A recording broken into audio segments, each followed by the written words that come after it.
Olá, está no ar o Memórias do Poder Legislativo, programa produzido e idealizado pela Associação dos Parlamentares do Estado de São Paulo. E hoje nós recebemos Francisco Campos Tito, que foi deputado pelo PT na Assembleia Legislativa. Seu mandato foi marcado pelo combate às desigualdades sociais, sobretudo no campo. Bem-vindo aqui ao nosso Memórias do Poder Legislativo, deputado Tito. A sua participação, a sua presença aqui na Assembleia Legislativa como deputado estadual representou exatamente quais avanços para Sumaré, que é o seu município, lá o senhor reside já há tanto tempo? Eu fui eleito por Sumaré e nós não tínhamos tido ainda um deputado com tempo maior de mandato.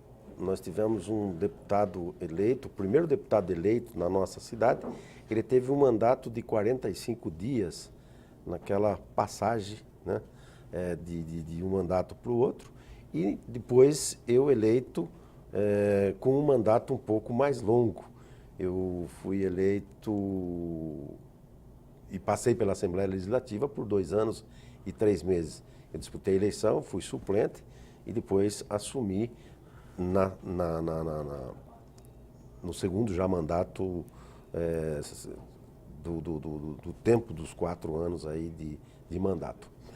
E tive a felicidade de passar pela Assembleia Legislativa e assumir a coordenação da Comissão da Reforma Agrária, da Frente Parlamentar da Reforma Agrária, a Frente Parlamentar da Segurança Alimentar, e participei, fui membro efetivo da Comissão de Finanças da Assembleia e estive também presente como membro efetivo da Comissão de Direitos Humanos. E como coordenador da Frente Parlamentar da Reforma Agrária, eu pude acompanhar mais de perto, no estado de São Paulo, a situação dos assentamentos do nosso estado, a situação dos acampados do nosso estado e da luta pela terra no nosso estado. Isso, o mandato me possibilitou ajudar, acompanhar essa tarefa de poder mediar conflitos no campo, dialogar com o INCRA, dialogar com os assentamentos, dialogar com a Secretaria de Segurança, quando nós tínhamos problemas de conflito, de despejo, de reintegração de posse. Então, estive muito presente nesse período do meu mandato, nessas lutas sociais específicas, que é a luta pela terra. Depois, numa outra frente parlamentar, que é a da segurança alimentar, nós fizemos várias atividades nesse sentido, buscando dialogar com a sociedade, buscando trazer informação, dados importantes sobre a necessidade de debatermos a questão do agrotóxico no campo, que envenena a comida da população e traz grandes problemas na área da saúde.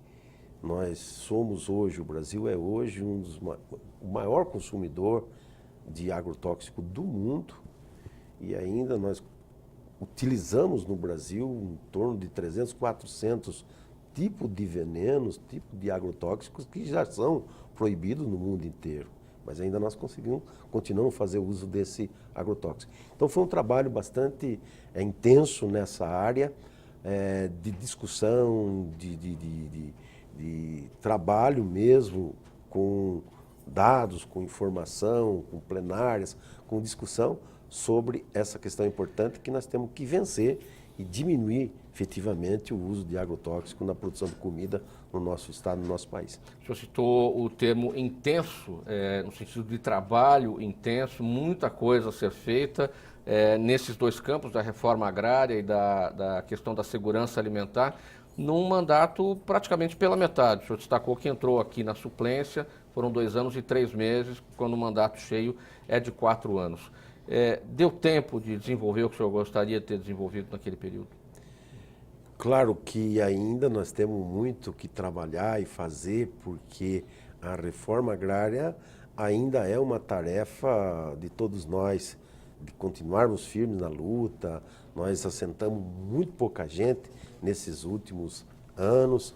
Nós tivemos vários problemas de falta de recurso nessa área, de investimentos dos governos para essa área, mas também tivemos avanços na produção de alimento e avanços em programas do governo federal que viabilizou a comercialização de produtos, sobretudo de pequenos agricultores e de assentamentos no estado de São Paulo. Nesse sentido, eu entendo que o mandato fez presente nessas lutas, debatendo essas questões e ajudando a fazer com que os assentamentos buscassem mais recurso e viabilizassem a venda da produção no campo. Porque um grande desafio é chegar na terra. Depois que chegou na terra, é produzir e depois fazer comercialização desse produto que eles vão produzindo, porque nós temos dificuldades em cidades pequenas, terras distantes, às vezes, da própria sede do município.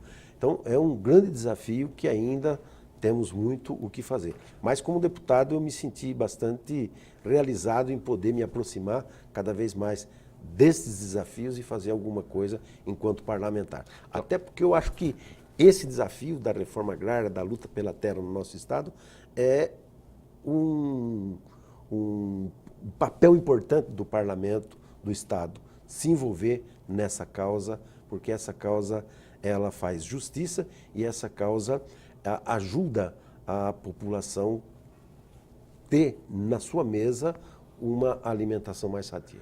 O senhor falou dessa dificuldade de recursos, quando falta dinheiro o trabalho fica muito mais desafiador, e hoje, em tempos bicudos, com cobertor curto para todo mundo, em todas as áreas a gente ouve falar, temos que usar a criatividade para poder superar essas limitações de recursos. Nessas duas áreas especificamente, da reforma agrária e da segurança alimentar, é mais difícil usar a criatividade para enfrentar os problemas? O que o senhor acha desse ponto? Eu acho que a criatividade, ela às vezes é bastante consequência das dificuldades também, né? Porque você tem que sempre estar se reinventando para poder enfrentar os desafios que vêm pela frente. E nós estamos vivendo um momento bastante complicado. Nós temos uma crise social, uma crise econômica, uma crise política no nosso país, um corte drástico nos investimentos, sobretudo para o pequeno produtor, um desmonte, né? Um desmonte da estrutura que tínhamos no Ministério do Desenvolvimento Agrário, que foi extinto, o INCRA praticamente extinto, e o INCRA é o órgão responsável direto por fazer reforma agrária no nosso país. Então nós temos grandes dificuldades e aí haja criatividade. Eu acho que a população é criativa, mas precisa efetivamente, dentro da sua capacidade de criatividade, contar com recursos e investimentos públicos para que essa questão avance efetivamente. O senhor é formado em filosofia, o senhor deu aulas de filosofia, hoje já não dá mais aulas, está aposentado como professor, mas e também tem formação em teologia. Essas duas áreas fundamentais para o pensamento crítico foram o caminho para a atuação junto aos movimentos sociais? Sim, eu fiz filosofia na década de 80 e fiz filosofia na década de 80. Eu fazia as duas coisas juntas no Seminário dos Capuchinhos, aqui em Sumaré, e nós vivemos um momento muito privilegiado na década de 80, 90, por conta de uma efervescência dos movimentos sociais no Brasil, e não só no Brasil, mas na América Latina. A gente estávamos saindo da ditadura militar e a teologia da libertação, e não só a teologia da libertação, mas também a filosofia da libertação, que Henrique Duce, um filósofo latino-americano, trouxe como reflexão na época, e isso fundamentou, isso animou, isso fortaleceu o nosso engajamento, ainda muito jovem, nessas lutas sociais, não só na nossa cidade, onde nós vivíamos e estudávamos, mas também na América Latina como um todo. Eu tive a oportunidade de viajar em alguns países da América Latina, de conhecer lutas de outros países da América Latina nesse período muito fértil da nossa história brasileira e latino-americana. Então, eu acho que a filosofia, sem dúvida nenhuma, ela nos ajudou a entender um pouco essa realidade que vivíamos e a necessidade de reaçarmos as mangas e irmos para a luta. As comunidades eclesiais de base, na época, eram um instrumento fantástico de encontro com a população, de discussão com a população dos problemas sociais enfrentados. E uma das coisas que me levou, logo de início, na década de 80, a se envolver com a questão da terra, foi o desemprego que nós vivíamos no Brasil, né? Eu vivia numa região metropolitana de Campinas, onde o desemprego era uma coisa assustadora. E era uma região que hospedou os migrantes da zona rural, do êxodo rural, por conta do Brasil não ter uma política pública para a zona rural e os intempéries da própria natureza que ajudou, casando com um desmando, né, falta de um programa para a agricultura brasileira, um crescimento violento de acumulação de terras na mão do latifúndio a partir de 64, e aí nós vivíamos uma realidade junto a essa população de desemprego muito grande. E o que fazer? Uma das alternativas era organizar essa população e encontrar um caminho de voltar de onde vieram, que era da zona rural. E aí nós iniciamos ali no município de Sumaré uma luta pela reforma agrária. Um dos primeiros assentamentos no estado de São Paulo foi na nossa cidade e organizado junto com a gente ali nas comunidades eclesiais de base. E hoje nós temos no nosso município 3 assentamentos, né, que são frutos deste período da década de 80 e dessa necessidade de enfrentar a questão da luta pela reforma agrária. E na época, como estudante de teologia, militante da Igreja Católica, nós tínhamos uma instituição que hoje, inclusive, aqui na Assembleia Legislativa, nós fizemos a apresentação, o lançamento de um caderno, de um livro que registra os conflitos no campo desde 1985 pela CPT, que é a Comissão Pastoral da Terra, uma linha da CNBB de pastoral. E era a partir daí que nós começamos a organizar essa luta e que depois, mais adiante, chega em São Paulo, sobretudo, já era organizado no sul do país, vem para São Paulo o MST. E o MST assume, então, essa tarefa específica de organização dos trabalhadores sem terra para fortalecer a luta pela reforma agrária, e a CPT, desde então, vem junto no apoio a esse trabalho, a essa luta. Os pensadores, os críticos, aqueles que defendem as suas teses de alguma maneira, sempre falam em tripé, os elementos, 3 elementos que funcionam de sustentação para aquelas bandeiras que são apresentadas.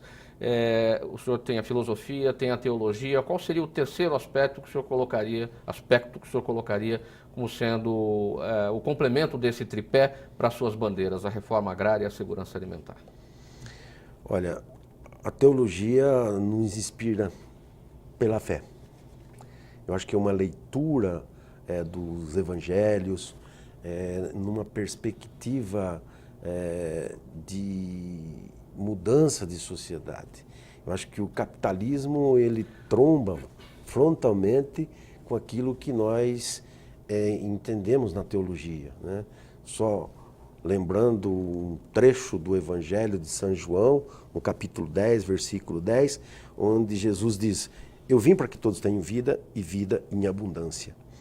E aí, com os elementos das leituras da sociologia do momento, com a própria filosofia, nós começamos a fazer uma leitura, um resgate da leitura do Evangelho nessa perspectiva de libertação. Não é possível. Jesus diz: eu vim para que todos tenham vida e vida em abundância, e ter vida significa ter casa, ter vida significa ter emprego, ter vida significa ter educação, né? E aí nós éramos motivados pela fé, pela leitura do Evangelho, numa perspectiva de transformação social, né? E a filosofia, ela recoloca sempre a mesma questão antiga, quem sou eu nesse mundo, de onde vim, para onde vou, né? E a filosofia nos ajudou, e sobretudo numa leitura marxista dessa realidade social que nós vivíamos e vivemos, na perspectiva de uma mudança de paradigma, né? E ali na cidade as pessoas viviam e vivem a violência, vieram para a cidade de forma mais parecida com uma expulsão, de fato, do campo, do que uma opção em sair do campo e vir para a cidade. E chega na cidade na perspectiva de arrumar um emprego e de ter vida digna, de ter trabalho, de ter casa, mas acabam não encontrando nada disso e são obrigados a irem para as periferias, fazer ocupação nas cidades também, porque não tinham possibilidade econômica de comprar terreno, de construir casa, de ter uma vida digna. E esse mesmo processo de vinda e dessa realidade, essa realidade é que nos ajudava a reinterpretá-la à luz da teologia, à luz da filosofia, à luz da sociologia, para a gente poder organizar essas pessoas nas comunidades eclesiais de base e encontrar uma perspectiva de vida. Então é a sociologia que entra aí como terceiro elemento. A sociologia como terceiro elemento foi fundamental quando ela permite a gente poder fazer esse confronto e essa nova leitura, essa releitura da própria realidade. E na sua passagem aqui pela Assembleia Legislativa, como deputado estadual, o senhor acha que faltou no debate em torno dessas questões da reforma agrária e da segurança alimentar esses 3 pontos, sociologia, filosofia e teologia, como os elementos que iriam impulsionar e né, na sua avaliação, trazer a solução para esses problemas? Você sabe que a política, às vezes ela discute um monte de coisas, mas mais como cortina de fumaça. Às vezes o nosso discurso é mais para esconder que para revelar. Nós vivemos num cenário político muito parecido com isso que eu estou falando, né? Nós não dizemos as coisas que têm que ser ditas, os políticos às vezes se atrapalham um pouco ou se escondem um pouco atrás de discurso, atrás de palavra, atrás de semântica, para não revelar efetivamente a realidade.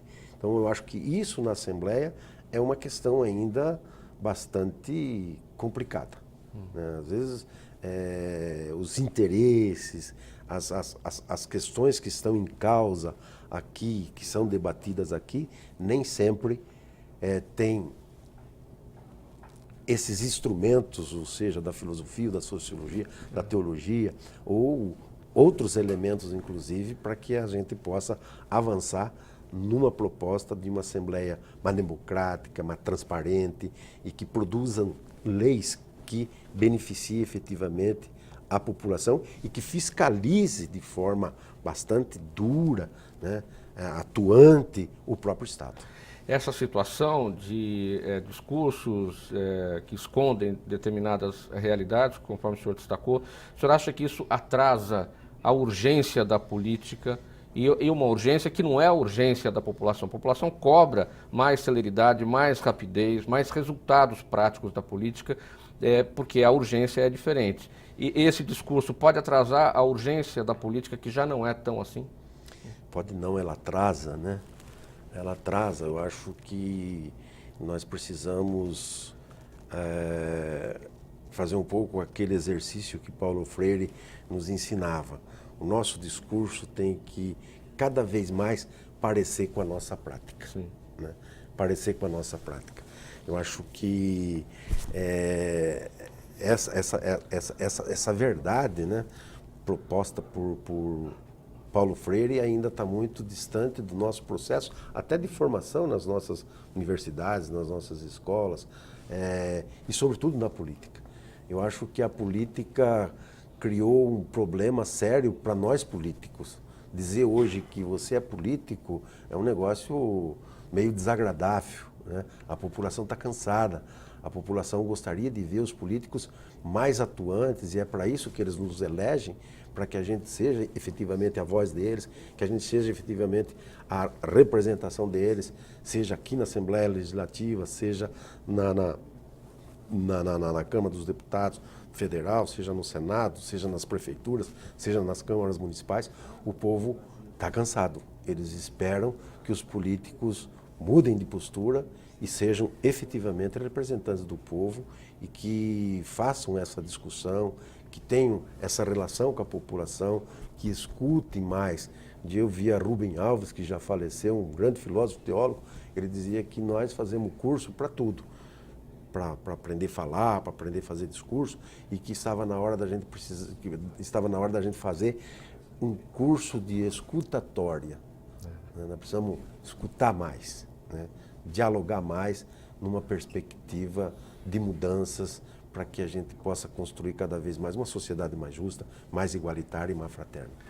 Deputado Tito, segurança alimentar e reforma agrária são temas absolutamente correlatos. Nesse sentido, o senhor observa que eles estão andando juntos no debate dentro do parlamento ou não? Porque tem que andar junto, eles são correlatos, uma coisa depende da outra. Não são temas que preocupam muito o parlamento. Eu tenho deputados que têm compromisso com essa causa, inclusive a deputada Márcia Lia assumiu as 2 frentes parlamentares que eu coordenava e vem fazendo um bom trabalho. Mas ainda é um trabalho que o eco disso ainda é pequeno. Precisamos de mais parlamentares se envolvendo nessa discussão, e nessa causa. Nós temos hoje no estado de São Paulo, Mauro, 14 mil famílias acampadas na beira da estrada, que passam por todo tipo de humilhação, de violência. A própria situação de acampado na beira da estrada já é uma situação de violência. Você morar debaixo de uma lona, na beira da estrada, você se expõe, você corre risco de vida. Ali, às vezes, você passa fome, ali passa frio, às vezes vem temporais que destroem os barracos, crianças que às vezes ficam ao relento. Nós temos um problema ainda de pessoas que passam ameaçando, dando tiro para cima e às vezes tiro até nos próprios barracos dos acampados. Então, a violência ali é muito grande, né? Eles vivem muito precariamente e às vezes até passam dificuldades de comida. As cestas básicas às vezes não chegam, atrasam, eles precisam ir atrás.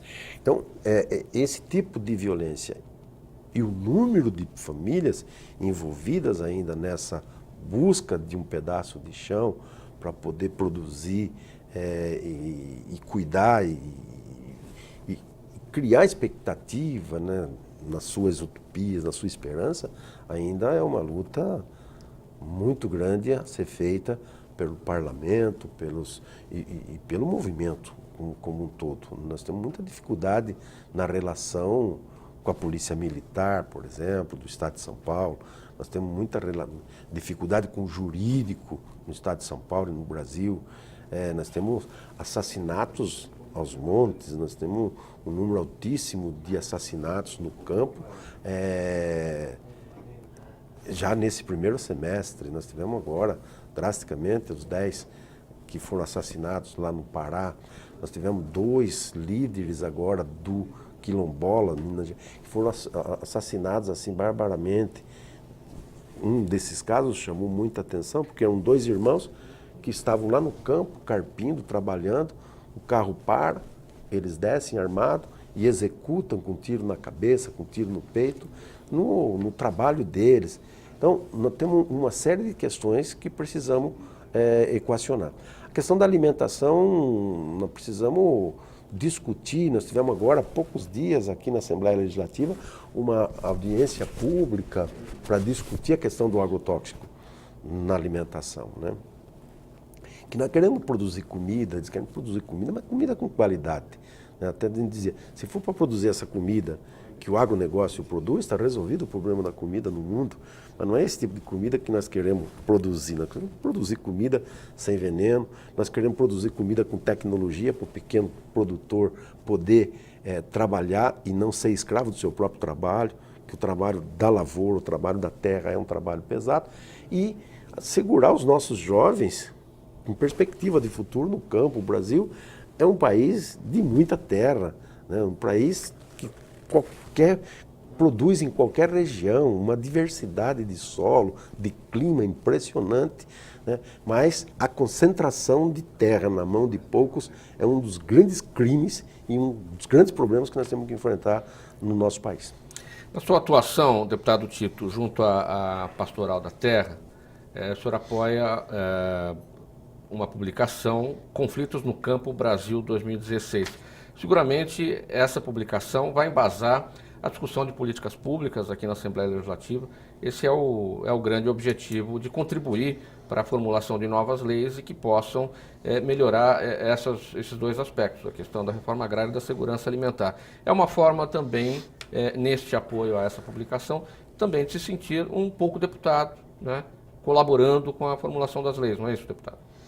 Claro, eu acho que esse texto, aliás, a CPT começou a acumular informações, dados sobre o conflito no campo desde 1980. A CPT ela é fundada em 75, quando Pedro Casaldari, um bispo que marcou profundamente a história no nosso país, é um bispo espanhol que veio como padre, depois se fez bispo na década de 70, 75, e na tua consagração de bispo, ele lança uma carta pastoral desafiando a igreja e a sociedade a olhar para essas questões do conflito, sobretudo por conta da questão indígena na região do Araguaia, onde ele começou a atuar efetivamente como bispo. E daí para cá a CPT começou a organizar esses dados e a partir de 1985 ela começou a lançar todos os anos o número de conflitos e não só números, mas sobretudo uma reflexão sobre as causas desses números, né? Por que se mata tanto? Por que se tem tanto conflito no campo? Então, uma reflexão que vem resgatando a história da terra no nosso país e, consequentemente, a história dos assassinatos, das violências no campo. E, de uns tempos para cá, ela com uma metodologia bastante científica, com um acúmulo de experiências, são dados assim bastante confiáveis, né, que a CPT tem nesse trabalho, também trazendo a questão da água, né, a questão indígena, a questão da luta pela reforma agrária e buscando fundamentação nessa direção e também mostrando com clareza dados para a gente entender todo esse processo. Por que a terra é tão cobiçada nesses últimos anos no nosso país, né? Então nós temos grandes problemas, grandes desafios ainda a enfrentar nessa questão da terra no país e nos dias que nós estamos vivendo hoje. Aqui na TV Alesp você acompanha o programa Memórias do Poder Legislativo, hoje recebendo o ex-deputado Francisco Campos Tito do PT e este programa produzido e idealizado pela Associação dos Parlamentares do Estado de São Paulo. Nós vamos para o intervalo, voltamos em seguida com o nosso papo.